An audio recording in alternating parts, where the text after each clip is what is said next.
Ah les amis, pour ceux qui connaissent la chaîne, vous en avez l'habitude, on parle normalement de Ligue 1 et de nos belles équipes françaises, tranquillement, avec beaucoup de belles choses à évoquer, mais aujourd'hui on va faire une petite exception à cette règle, dans l'optique d'aller découvrir de nouvelles équipes et des clubs à suivre cette saison. Je me suis trouvé une petite merveille pour la nouvelle saison 2026-2027, alors aujourd'hui, pas de football français, on va aller prendre notre meilleur billet sur SNCF Connect et aller direction la Belgique. Et aujourd'hui les amis, on va parler, vous l'avez vu au titre et à la miniature, du Club Bruges, un club qui est franchement à suivre cette saison, dont j'ai vu les 2 premiers matchs et franchement c'est extrêmement intéressant. On va parler de Bruges cette saison les amis, pourquoi ils sont à suivre et ce qu'il y a d'intéressant. Installez-vous tranquillement, bienvenue sur la chaîne Vasco Foot. N'oubliez pas de liker la vidéo et de vous abonner à la chaîne évidemment pour me soutenir. Vous connaissez la chanson, mais c'est super important pour l'algorithme et évidemment ça me fait plaisir et ça me permet de grandir sur YouTube. Donc voilà les amis, on va y aller tranquillement pour évoquer la question du Club Bruges les amis, qui a, vous le voyez, très très bien entamé sa saison en championnat notamment. Alors on a un résultat ici, une défaite au tir au but contre l'Union Saint-Gilloise, un autre très bon club belge, dans ce qui est certainement peut-être, et les Belges me corrigeront parce que voilà, vous savez mieux que moi les gars, ce qui est peut-être le trophée des champions belges quelque part, le Club Bruges qui s'est incliné au tir au but après un match nul un partout, mais en dehors de ce match-là, Bruges a excellemment bien démarré les amis, une victoire 3-0 contre Courtrai que j'ai pu regarder évidemment, on va revenir un peu dessus, une autre victoire 3-0 que je viens de regarder juste avant d'aller vous tourner cette vidéo, comme ça au moins on est dans le bain, il n'y a pas de problème. Une victoire contre Louvain 3-0 là aussi. Un match maîtrisé, un match qui d'ailleurs a été extrêmement plaisant, parce que les deux équipes ont mis de l'intensité, et Louvain, qui oui était plus faible sur le papier, a quand même essayé d'aller chercher, de mettre de l'impact, etc. Donc c'était vraiment une belle rencontre. Bref, le Club Bruges qui commence vraiment bien en championnat, ils sont leaders, 2 matchs, 2 victoires, 6 points, pas de but encaissé, 6 buts inscrits. Franchement les amis, je ne sais pas ce que vous en pensez, mais le Club Bruges lance parfaitement sa saison, sera certainement un des favoris pour le titre en Belgique cette année. Je sais pas, on verra bien, il y a évidemment de la concurrence avec des très très belles équipes, je pense à Genk, je pense à l'Union Saint-Gilloise, je pense aussi au Royal Antwerp qui commence très très bien. Anderlecht, pourquoi pas, c'est un peu plus mitigé, mais en vrai, ils ont des bonnes capacités aussi. De là à chercher le titre, je pense pas, mais ils peuvent être un peu embêtants avec des très bons jeunes aussi à suivre cette saison. Franchement les gars, le Club Bruges commence très très bien cette saison, et je voudrais revenir justement sur les 2 matchs contre Courtrai ici, où franchement, Bruges a été sérieux, pas de problème. Une équipe qui a bien montré, qui a montré des bonnes choses, et je voulais revenir sur le match notamment et le début de saison de Carlos Forbes, voilà, le jeune ailier portugais. Les gars, c'est du grand n'importe quoi. Voilà, on va revenir sur l'effectif tranquillement de Bruges en détail dans cette vidéo, mais le match de Bruges contre Courtrai, ça a été n'importe quoi. Diacon, il y aura des choses à redire aussi le concernant. Beaucoup, beaucoup de talent et de potentiel dans cette équipe-là. Il y a un joueur cette année que j'aimerais particulièrement suivre, au-delà évidemment de Nico Tresoldi qui est assez évident. C'est Lee que je commence tout juste à découvrir, qui a fait 2 matchs de championnat titulaire, avec évidemment, on reverra ça, l'absence de Joël Ordonez. Franchement les gars, Anne Lee, il a été d'une pertinence et d'un niveau sur les 2 matchs qu'il a joué. Ce sera certainement un joueur à suivre cette saison. Alors je sais pas dans quelle mesure il sera titulaire, parce que bon, quand Joël Ordonez va revenir, ça va être beaucoup plus compliqué pour lui. Surtout qu'on a Mécheleux qui en fait est intouchable. Donc voilà, on va aller dessus. Mécheleux, l'expérience c'est intouchable, on va parler de l'expérience de Bruges. Mais honnêtement les gars, c'est un joueur qui a fait un très bon début de saison, et il a que 24 ans. Donc ça veut dire que s'il continue comme ça, potentiellement, vous savez, je fais des vidéos YouTube, donc n'oubliez pas le like et l'abonnement, vous connaissez les gars. Là, je me dis, Lee, potentiellement, si sa situation est barrée à Bruges et qu'il est toujours aussi bon, vidéo mercato l'été prochain pour les clubs de Ligue 1, je serai là, les amis. Bref, on va évoquer d'autres choses concernant cette équipe-là de Bruges. On va aller sur l'effectif, les amis, et franchement, s'il vous plaît, l'effectif de Bruges, les gars, il est mais tellement, tellement intéressant. Alors, évidemment, j'ai un peu mentionné ça. On a la caution expérience avec Jan Sommer qui a signé cet été, qui est un très bon gardien, évidemment, que vous connaissez, que moi, bon, en tant que supporter parisien, je connais très bien et j'ai le bonheur de le connaître, puisque le PSG lui en a mis 5 en finale de Ligue des Champions. Voilà, petite anecdote. On a Mécheleux, évidemment, la légende du football belge qui est là. Caution expérience, pareil, je crois qu'il a 33 ans. Il est là, vraiment taulier. Comment ne pas penser à Van Aken quand on parle de Bruges? Évidemment, des éléments d'expérience solides, fiables, qui te permettent d'aller encadrer un groupe. Et honnêtement, les gars, cette équipe de Bruges, elle est juste excellente. Donc on a parlé de l'expérience de Zomer, on a parlé de Mechele, 33 ans, Mechele, pardon. On a parlé évidemment de ce bon vieux Van Aken que j'arrive à retrouver ici, le capitaine. 33 ans là aussi. Et en fait, pourquoi je vous parle de ces joueurs d'expérience? Déjà parce qu'ils sont très forts, pas de problème, mais surtout parce qu'ils viennent encadrer une équipe qui est remplie de talent, remplie de jeunes joueurs aussi, et ça permet de mettre une atmosphère, un mélange qui se fait parfaitement et qui permet à Bruges en fait d'être comme ça. Et au niveau des résultats, au niveau du jeu, ça se ressent. On va checker l'effectif, les gars, avec des talents assez incroyables.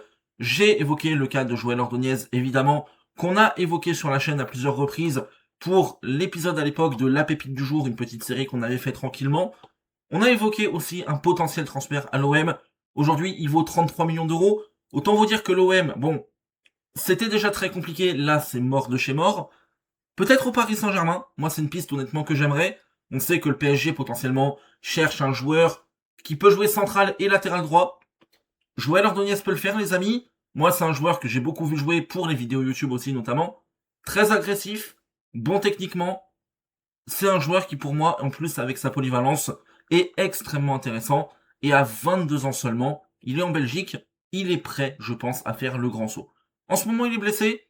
Donc forcément, on l'a un peu évoqué, il est remplacé par Lee. Ok, très bien.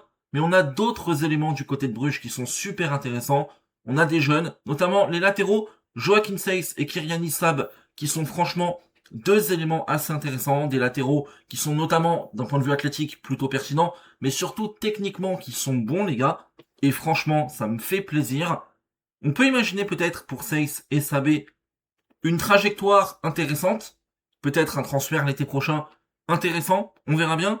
Il y a l'arrivée de Freddy Potts qui vient directement de West Ham tranquillement en PL, valeur à 10 millions d'euros que là j'ai hâte de découvrir parce que je le connais pas. Donc ça va être assez intéressant.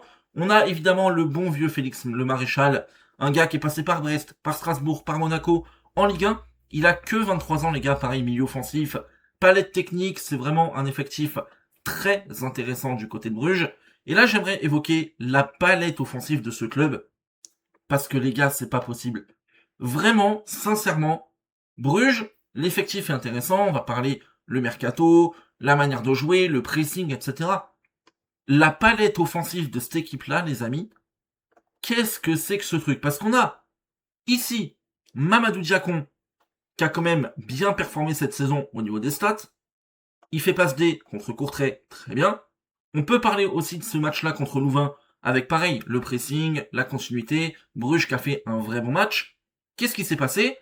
Ah bah, Diacon, buteur et passeur. Alors évidemment, les stats sont ici. Je me permets une petite parenthèse pour Diacon, qui est quand même un très bon joueur. Ça me gratte le dos, les gars, je suis désolé. C'est un très bon joueur. Maintenant, les amis, on parle des stats. 2 passes D, 1 but cette saison.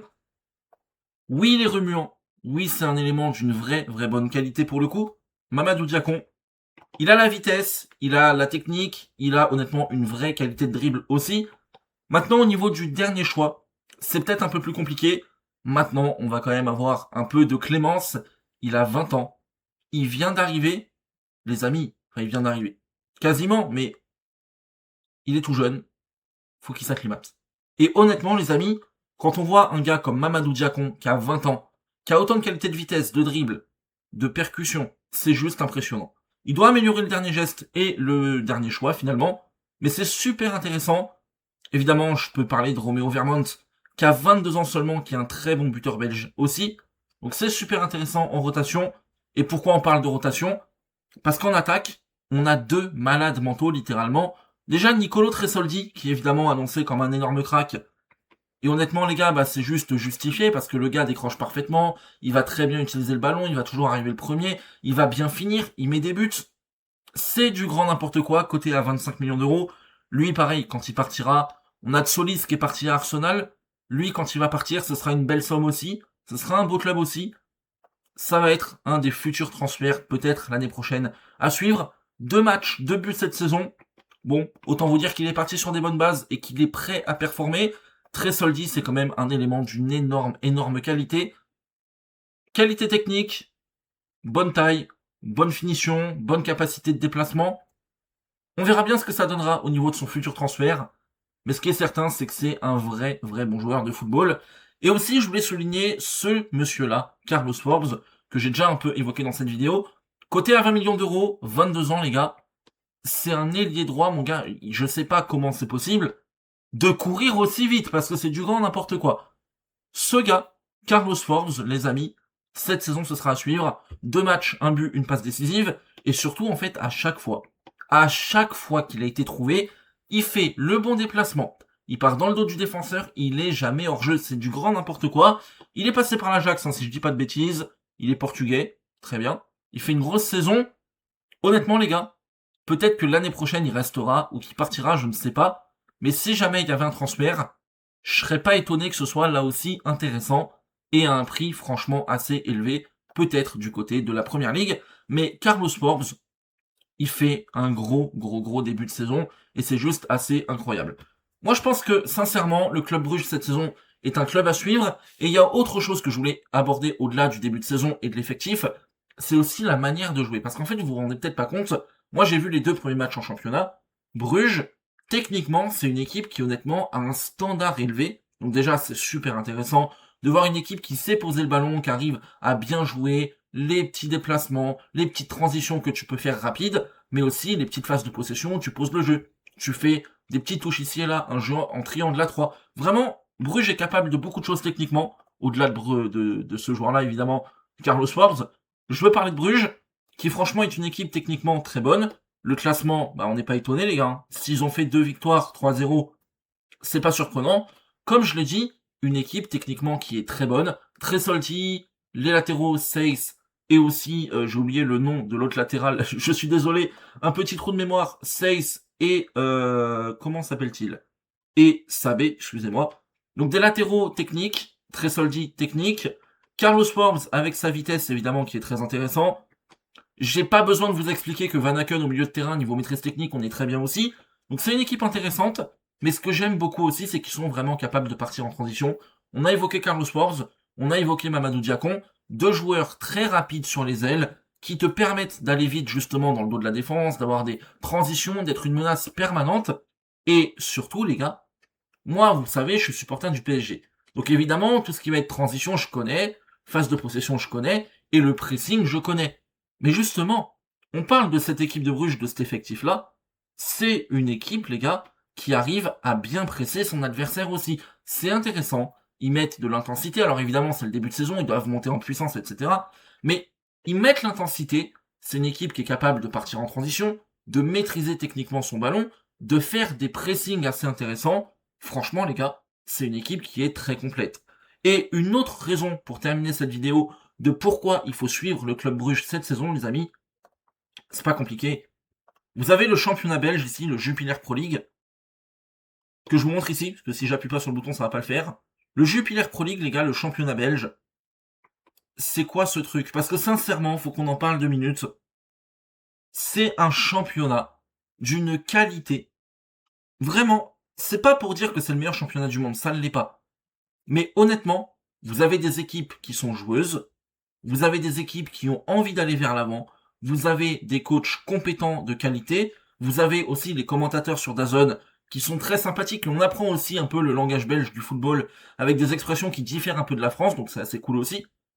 Les gars, le championnat belge est dispo sur DAZN. Normalement, vous êtes abonné pour la Ligue 1. N'hésitez pas à aller mater la Jupiler Pro League, parce que c'est un championnat qui, franchement, est très cool à regarder.